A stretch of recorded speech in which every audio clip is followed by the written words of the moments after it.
Hey guys, welcome back. I hope you are ready for a quiz. So, this has been developed to again test your skills. The topic is paying off, I should say off, which we'll fix right now.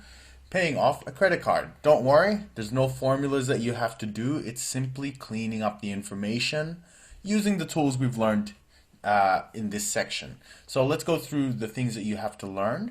First, you're gonna fill in the data using array functions in here, right? Then the next thing is you have to move this data in here into this yellow space.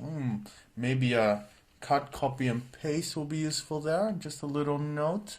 So the next thing you're gonna have to do is delete some columns, some extra columns, right here and maybe over here somewhere.